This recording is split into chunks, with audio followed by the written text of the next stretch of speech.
is very simple, but it's also politically unpalatable to some people, even though it shouldn't be.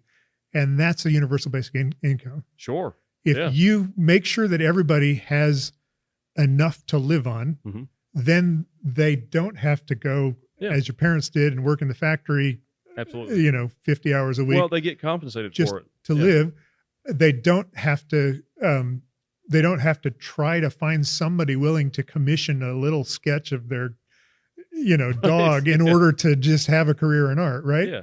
If you give a universal basic income, $10,000 or $20,000, which you can do through more progressive taxation or maybe splitting a company. I think the way we do it is, and then we have everybody who's able to spend some of their time making art, and they don't have to worry that time isn't necessarily compensated because they can live.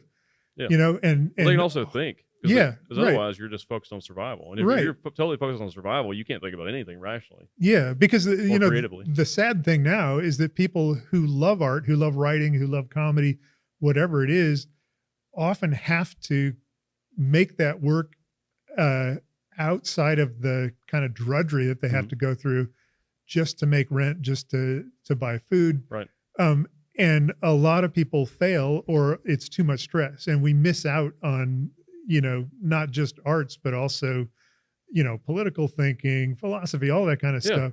And a universal basic income. Invest in your people. A universal basic income makes all that possible. And sure, some folks are going to sit on their couch and watch Desperate Housewives, but that's their choice. It could be incentive based. It could be an incentive based system, and it would work brilliantly. But it just takes power from people. Right. If you look at our economy, we have enough economic activity with very light taxation to make that happen for everybody. And there's some politicians who are willing to go there from various ends of the political spectrum. They're unpopular. Yeah.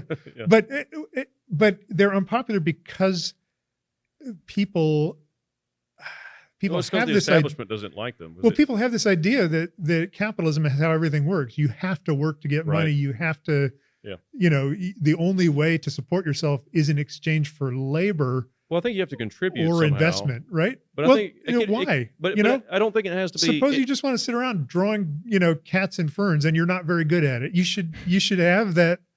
You should have that life open to you and be able to live. Maybe you have to work some of the time. You're 20 hours a week at the grocery store. 20, 30 hours a week. Yeah. But beyond that, have your own time. And it shouldn't be conditional on having to prove that you're destined. No. That's all hard. That all makes it less efficient. People should be able to just look at that and say, okay, I can fall back on that. I can try being an artist for 5 or 10 years, see if I like it, see if I enjoy it, see if that's the career for me. What are you good at? Yeah. Right. Find yourself. Yeah. And I think that would cure a lot of what is plaguing people in society. If they had healthcare, if they had housing, if they had food, those are the things that people have to take shitty jobs for. Yeah. And often don't even get because the shittiest jobs don't provide any of those things.